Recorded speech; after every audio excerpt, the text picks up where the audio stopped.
El 3 de septiembre de 2017, un seísmo provocado por el hombre de 6,3 grados en la escala de Richter sacude la península coreana. El líder norcoreano alardea de haber probado la bomba de hidrógeno. Mientras Kim Jong-un esté con nosotros, la victoria será nuestra, sin duda. Debemos dar la enhorabuena a nuestros científicos y técnicos nucleares. La explosión subterránea provocó miedo y descontento en la comunidad internacional. The Security Council must act to stop North Korea. We have kicked the can down the road long enough. There is no more road left. Creo que han llegado a la conclusión de que tienen más posibilidades de sobrevivir siendo una potencia amenazadora que cooperativa. Corea del Norte es el país más hermético y aislado del mundo. Y sus acciones llevan 70 años molestando a Estados Unidos.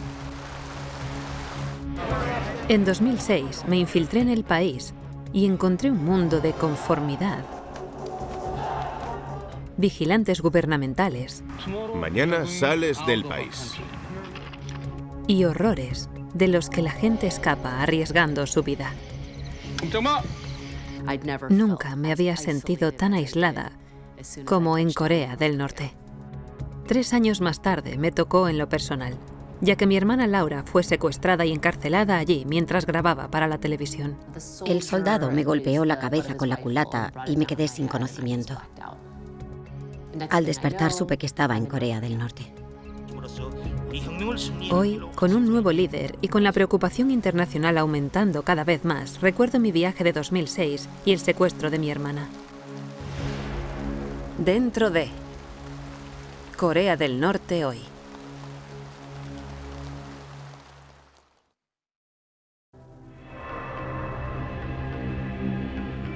Cuando viajé a Corea del Norte en 2006, el amado líder Kim Jong-il gobernaba con poder absoluto. Murió el 17 de diciembre de 2011. En la capital, Pyongyang, la procesión del funeral se alargó durante horas.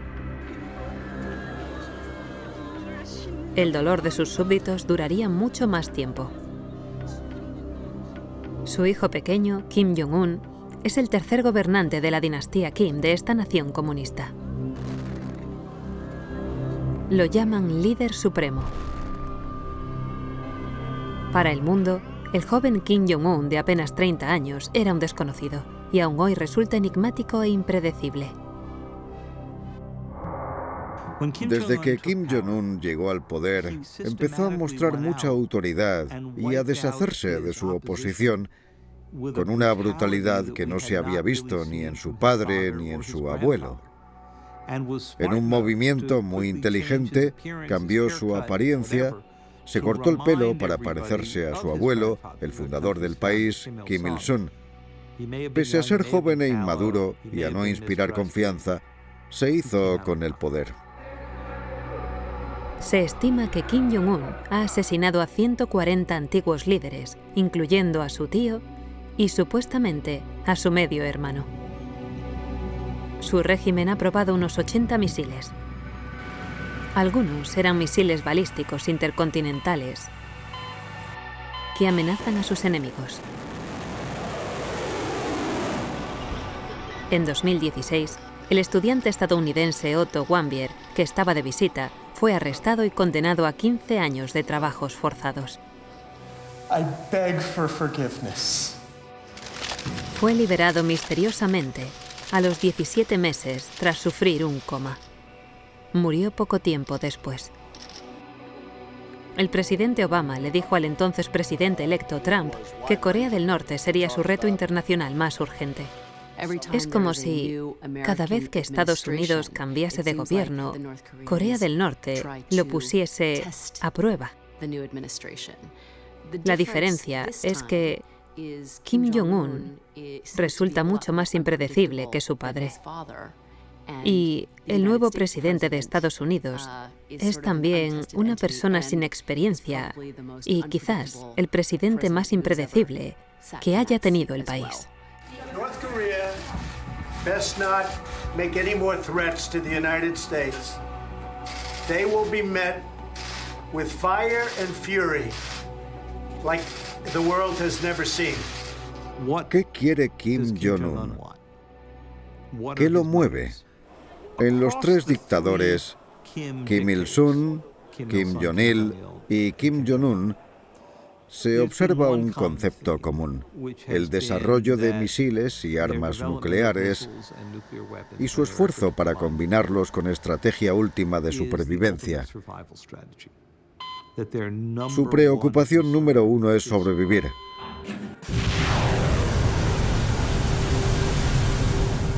Te tratan diferente si eres una potencia nuclear.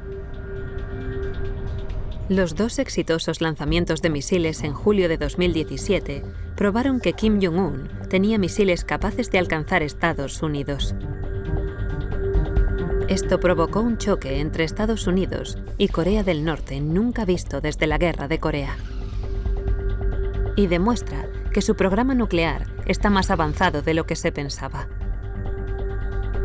Incluso se hicieron sellos para conmemorar los lanzamientos.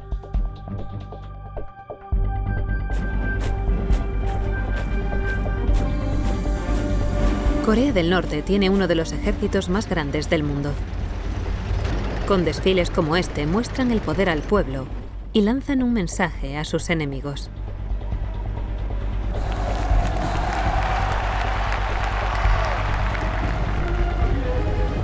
Los norcoreanos creen que siguen en guerra con Estados Unidos, aunque el conflicto acabó en 1953.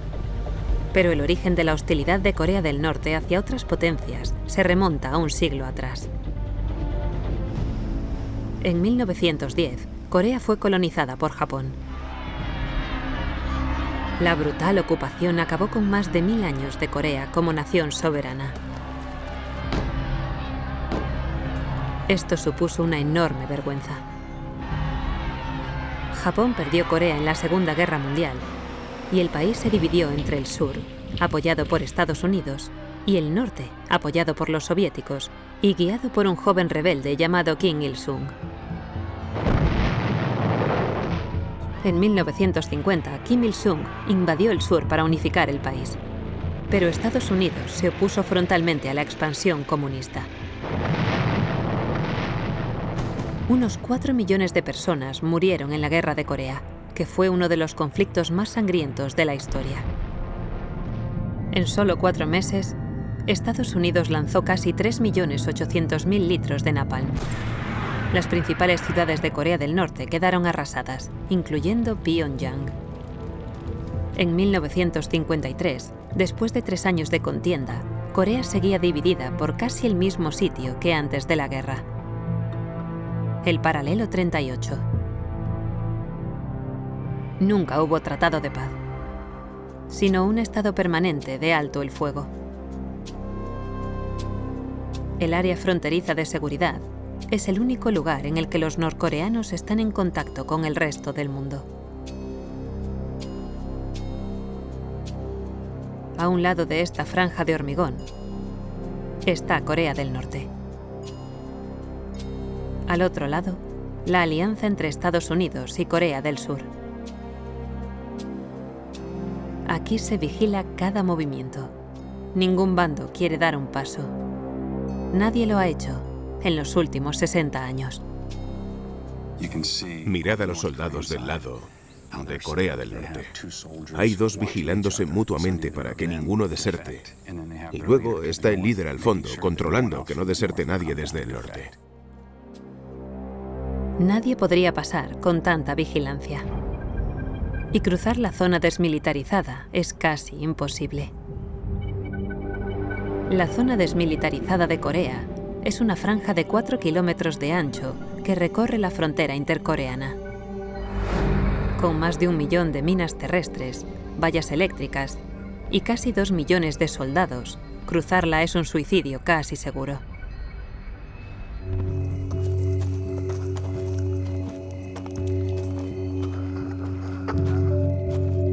Seúl, la capital de Corea del Sur, está a menos de 65 kilómetros de la frontera. Pero lo que la hace peligrosa es no saber lo que habrá al norte de la frontera.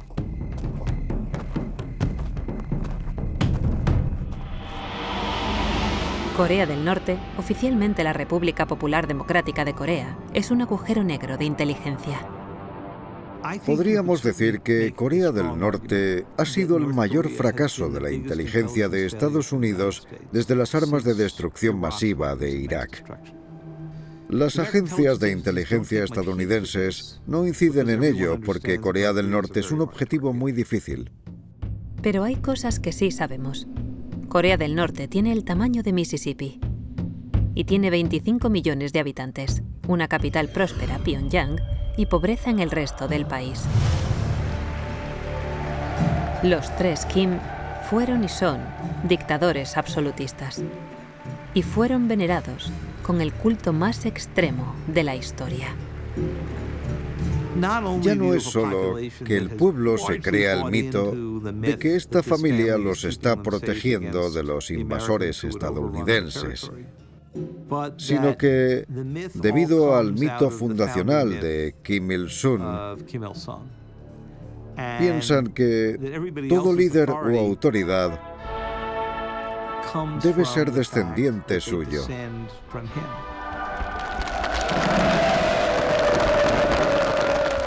Nunca había visto una robotización tal como la que sentí en Corea del Norte.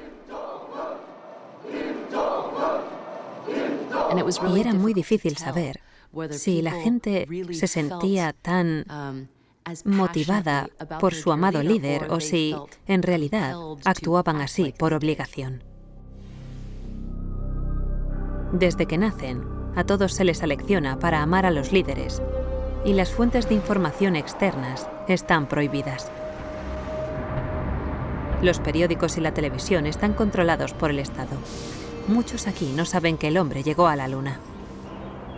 Mientras que las élites de la sociedad norcoreana tienen acceso a la red global, para millones de norcoreanos es imposible conectar con el mundo exterior. Y esas élites con móvil solo pueden comunicarse dentro del país. Este aislamiento del resto del mundo le ha valido el sobrenombre de reino ermitaño. Siempre me llamó la atención, porque es el gran enigma del planeta, el país del que menos se sabe. Por eso, cuando el cirujano Sanduk Ruid, especialista en cataratas, me invitó a ir con él y su equipo, no dudé en decir que sí. Pero no podía decir que soy periodista. Tenía que hacerme pasar por miembro del equipo médico.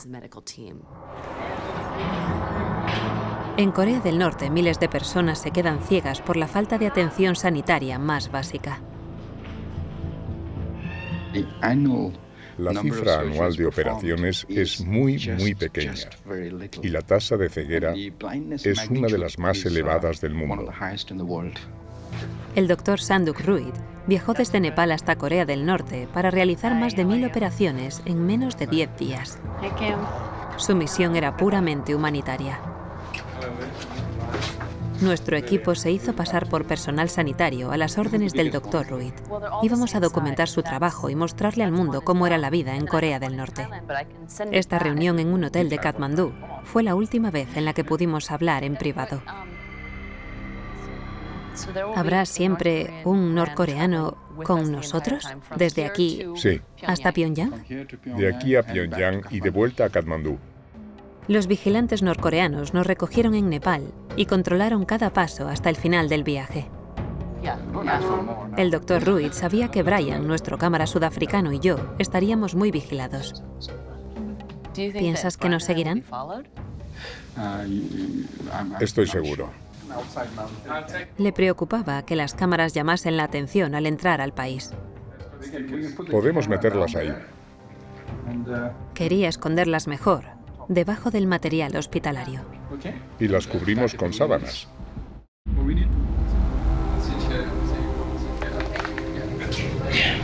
Un agente norcoreano registra la caja en la que van las cámaras. Está todo bien con el equipaje. 2 vigilantes norcoreanos nos controlan.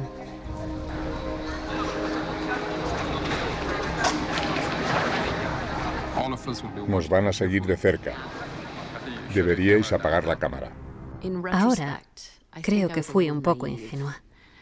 Me sorprendió que nadie buscara mi nombre en Internet porque trabajaba para National Geographic. Pero pensé que si alguien descubría que era periodista, solo me expulsarían del país. Entonces tenía mis reservas, pero no tenía miedo. Pero debí haberlo tenido. Tras varias horas de vuelo, captamos estos planos mientras nos acercábamos. Los estadounidenses no suelen ser bienvenidos. Me dijeron que era la única estadounidense en el país.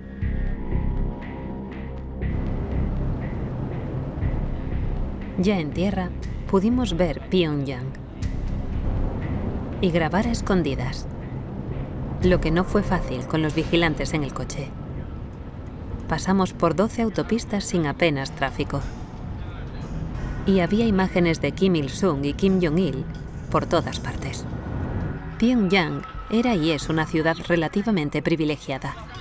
El gobierno premia a sus mayores adeptos, dejándoles vivir allí. Y a no ser que seas un alto mando, necesitas un permiso para viajar por el país. Desde que puse un pie en Pyongyang, supe que estaba en un lugar único en el mundo. Nos quitaron todos los dispositivos tecnológicos, tuvimos que dejarlos en el aeropuerto. Y nos asignaron 8 vigilantes gubernamentales que nos seguían a todas partes, hasta se quedaban en nuestros mismos hoteles. Y ahí me di cuenta de que estaba en la Corea del Norte de Kim Jong-il. En el hospital, cientos de personas ciegas esperaban para operarse los ojos. Aquel hospital debía ser el más sofisticado del país. Las máquinas más avanzadas eran donaciones de otros países, pero pocos médicos sabían usarlas. Esta es de Estados Unidos, Iris. Iris. El gobierno permitió entrar al Dr. Ruid para que Kim Jong-il se ganara el favor del pueblo. Nuestro equipo llevó material propio y provisiones. Y como los cortes de luz eran habituales, incluso aquí, en la capital, llevamos nuestro propio generador eléctrico. Esperaba poder ver cómo era la vida allí, pero el gobierno controlaba todos nuestros movimientos. Las escasas veces en que habían recibido extranjeros, les habían mostrado un país idealizado. Como en este documental alemán, Un día en la vida. En esta escena, una madre canta mientras lleva a su hija al colegio. Canta conmigo.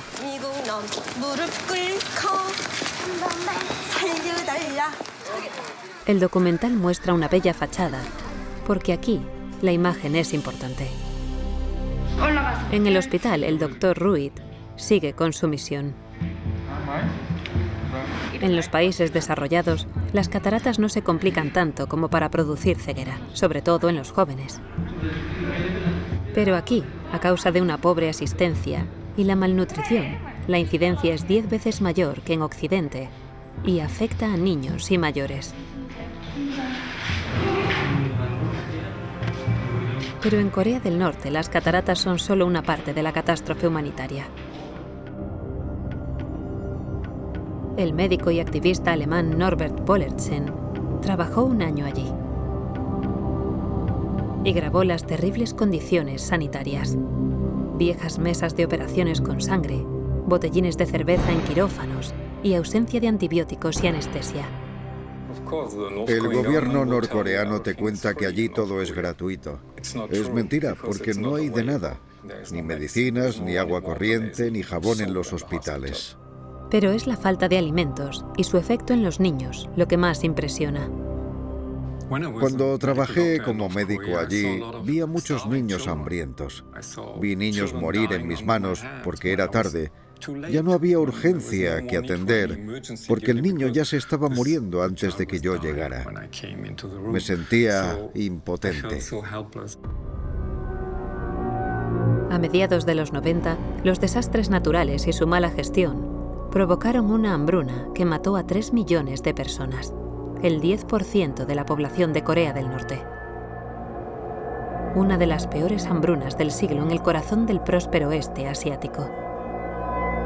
Estudios de los años 2000 muestran que casi el 40% de los niños de Corea del Norte sufre malnutrición crónica. Un niño norcoreano de 7 años medía 20 centímetros menos y pesaba 10 kilos menos que uno surcoreano.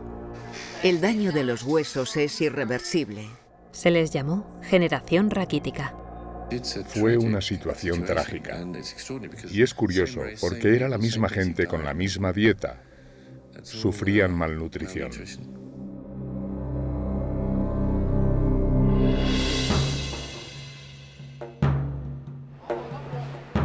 Durante años, los Kim aislaron el país del mundo y rechazaron la ayuda y las comunicaciones con sus vecinos del sur durante largos periodos. Logramos convencer a los vigilantes norcoreanos de que necesitábamos las cámaras y todo el rato diciéndoles que yo era estudiante de medicina y tenía que documentar todo lo que hacíamos. Pensé que obtendría una visión sesgada de lo que era la vida allí. Pensé que solo podría grabar en dependencias hospitalarias. Pero unos días después, decidí preguntar a los vigilantes si podríamos visitar una casa familiar típica norcoreana. Y para mi enorme sorpresa, accedieron a llevarme a visitar una familia. Los vigilantes nos llevaron a casa de una paciente ciega. La mujer vivía en un 6º piso en el centro de Pyongyang. Al ser la única estadounidense del país, me sentí afortunada, pero sorprendida de que me hubieran permitido ir hasta allí. ¡Qué bonita la casa! Había 6 agentes del gobierno controlándonos. Pero era algo nunca visto poder entrar en un hogar norcoreano. Como otras en Pyongyang, era una familia privilegiada. La mujer vivía con 4 miembros de su familia, contando a 2 de sus nietas.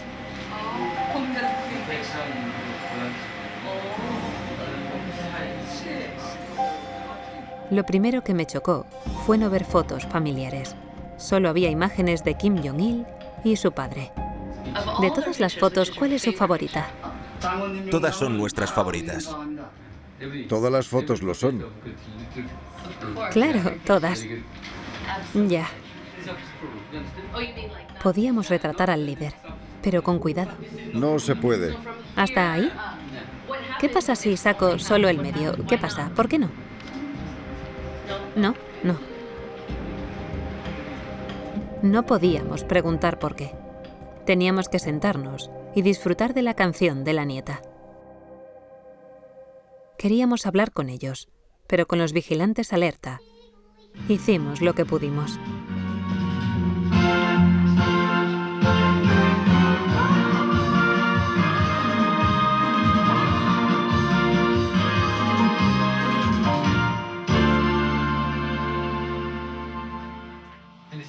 ¡Hala! ¡Muy bien!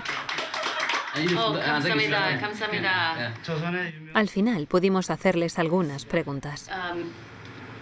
¿Cómo es vivir con problemas de visión? El yerno responde rápidamente. Lo más duro para mi suegra es no ver a Kim Jong-il, el gran líder. ¿Por qué necesita tantísimo ver al líder supremo? Mis hijos y yo vivimos felices gracias al gran líder. Por eso quiero verlo, aunque sea un poco, para poder darle las gracias.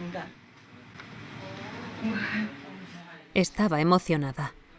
Lo que me sorprendió fue que los demás también. La vigilante se emociona, incluso nuestra vigilante. Me he emocionado escuchándola.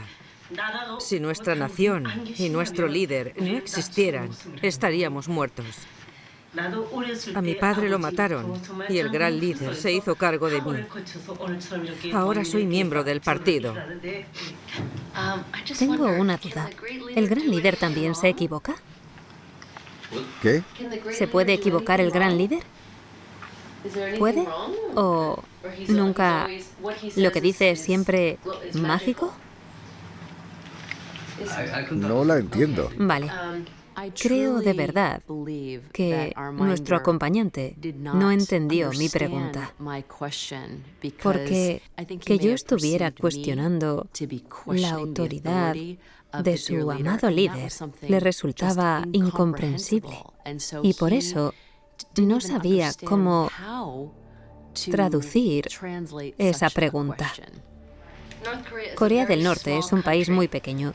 ¿Cómo hizo el gran líder para defenderlo de grandes potencias como Estados Unidos? Aunque sea pequeño, servimos al líder más grande del mundo. La unidad de nuestro ejército es más fuerte que las bombas atómicas estadounidenses. Estados Unidos no sabe cómo combatirnos. Y esto es gracias a que el general Kim Jong-il es nuestro líder. Según se agotaba la conversación, yo me preguntaba de dónde nacía la voluntad de Corea del Norte de enfrentarse al mundo entero. La unidad de nuestro país es más fuerte que las armas nucleares. No tenemos miedo. ¿Cómo germinó esta mentalidad? Esta actitud desafiante contra el resto del mundo nace de una filosofía creada por Kim Il-sung, llamada Juche. La filosofía Juche significa básicamente que le den al mundo exterior. Podemos hacerlo todos solos, no os necesitamos. Desde el punto de vista extranjero resulta peculiar. ¿Por qué es tan importante ser independiente? Tu pueblo muere de hambre, no hay economía, no hay comercio. Pero en el contexto coreano, esto toma un cariz especial, ya que la historia de Corea está llena de invasiones y abusos de potencias superiores. Por esa razón, los norcoreanos le dieron la vuelta a su historia y dijeron, nunca más. Los coreanos tienen un miedo muy profundo a que otro tenga las narices de plantarles cara. La ideología Juche se sigue usando para gobernar Corea del Norte con mano dura y para que cada líder Kim conserve el poder absoluto. Incluso le confirió el estatus de Dios a Kim Il-sung durante 50 años de gobierno.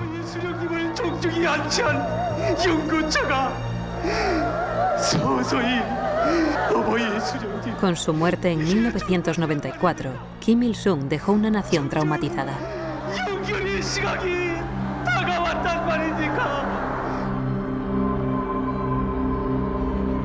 Su hijo, Kim Jong-il, tomó el poder en la primera sucesión de una dinastía comunista.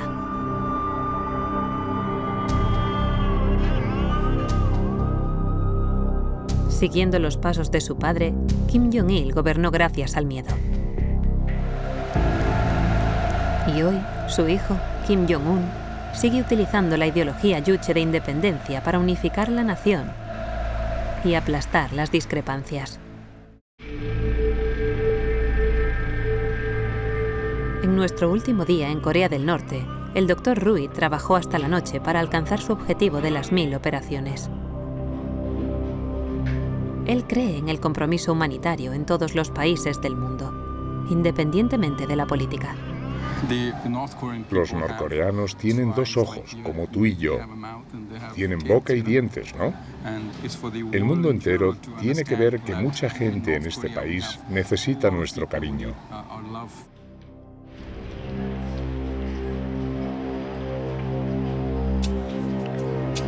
En el hospital, los pacientes esperaban al Dr. Rui para que les quitara las vendas. Pero aún no sabían si podrían ver o no.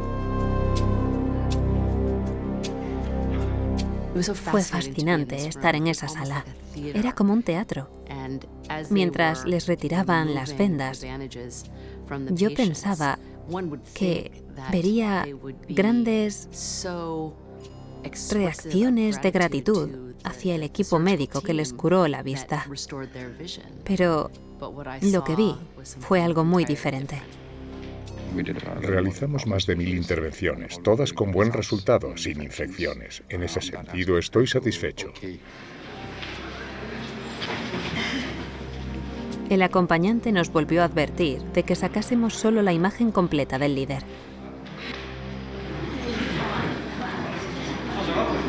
La primera fue una joven de 23 años.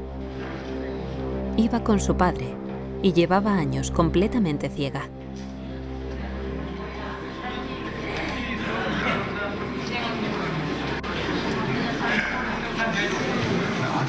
Dígale que abra los ojos.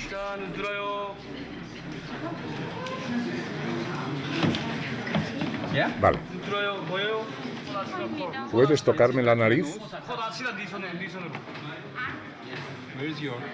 Pregúntele dónde está su padre. Papá. ¿Ves? Sí, veo muy bien. Esto es gracias al gran general.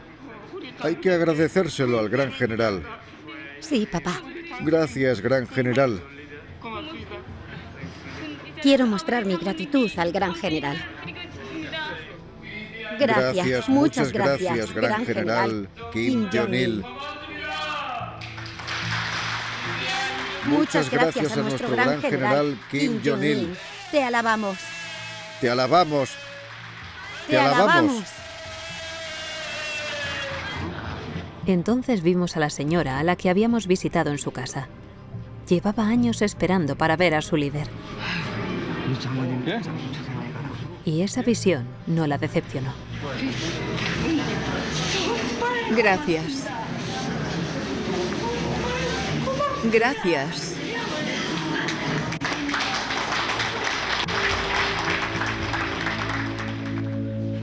Gran líder, le deseo salud. Tan bueno es que acoge a mujeres como yo en su seno.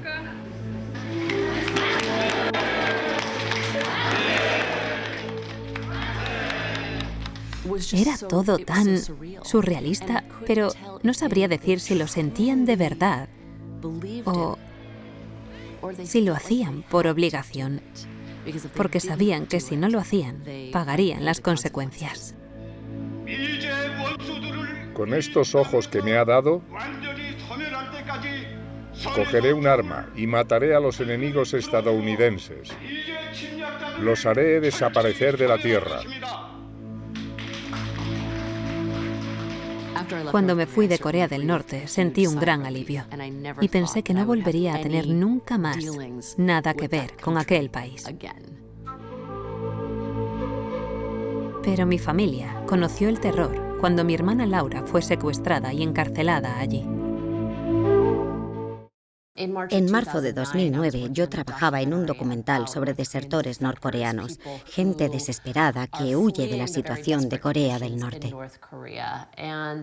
Estábamos grabando en el río Tumen, el río que separa China de Corea del Norte.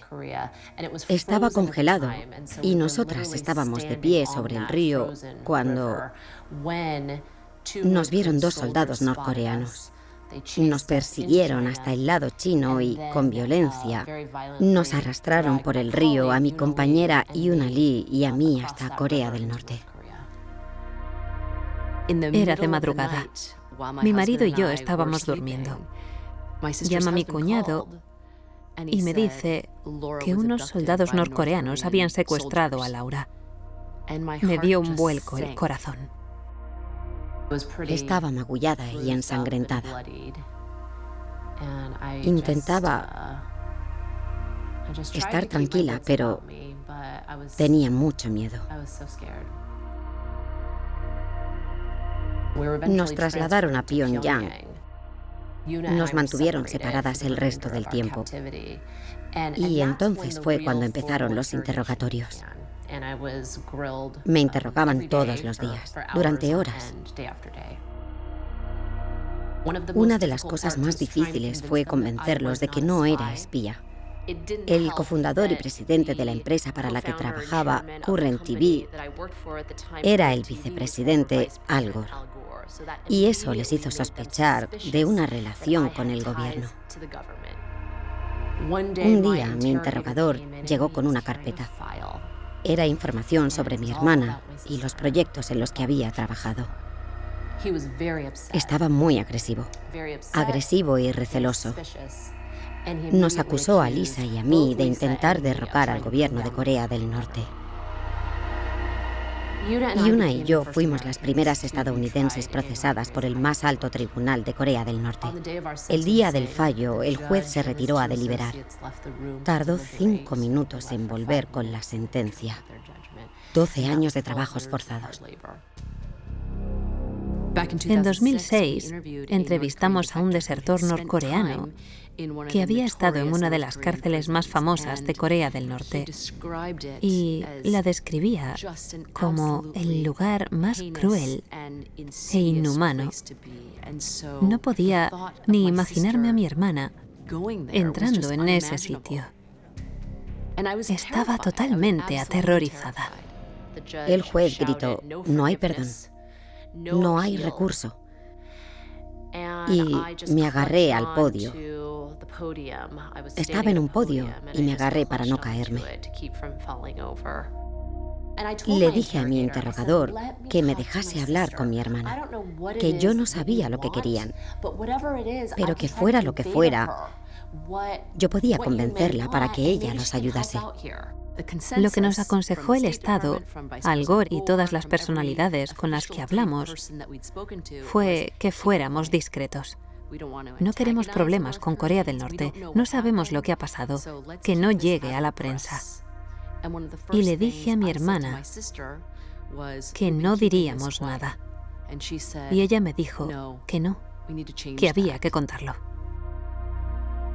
Entendí que las autoridades norcoreanas querían una visita del expresidente Bill Clinton. Querían que lo enviasen a él. Y en una llamada a mi hermana le pregunté: ¿crees que Clinton vendría a rescatarnos? Y no decía nada. Estuvimos un rato en silencio. Creo que porque supo que sería una petición bastante complicada.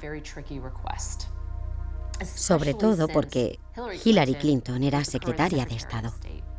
Tras esa primera llamada, adopté una actitud de deferencia hacia el gobierno norcoreano. Sabía lo susceptible que es el gobierno de Corea del Norte y, como asiática, lo importante que es el honor. Y supe que tenía que comunicar a Corea del Norte lo arrepentida que estaba mi hermana y que había que rogarles piedad, rogarles públicamente para que nos perdonasen el error, o al menos liberasen a mi hermana y a su compañera por humanidad. Me dejaban recibir cartas. Devoraba cada letra memorizando las cartas que recibía. Quería traspasar el teléfono y traerte de vuelta conmigo. No me creo que esto esté pasando.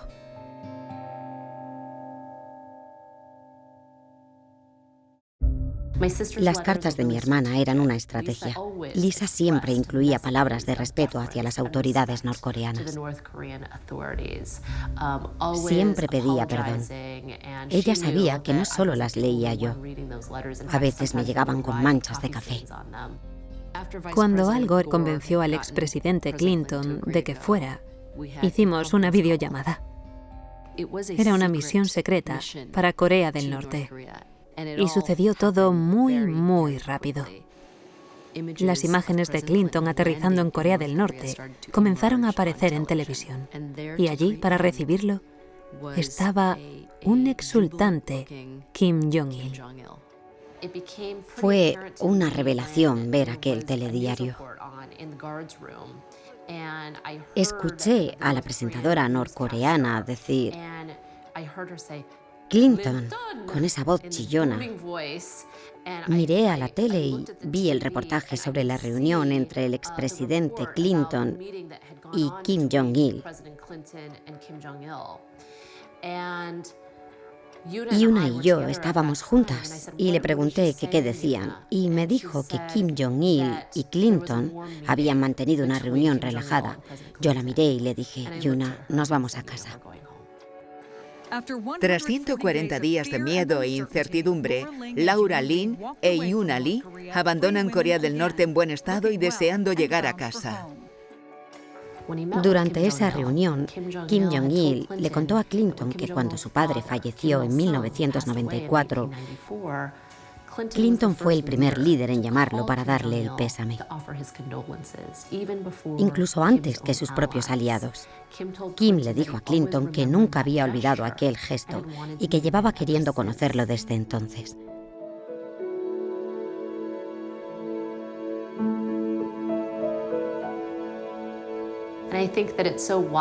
Es increíble pensar que aquel gesto, que se dio tantos años atrás, fue lo que nos devolvió la libertad.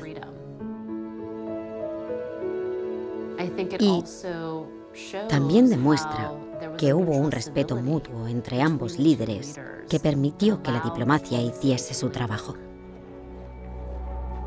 Una década más tarde, Kim Jong-un disfruta de la devoción y el poder de su padre y su abuelo.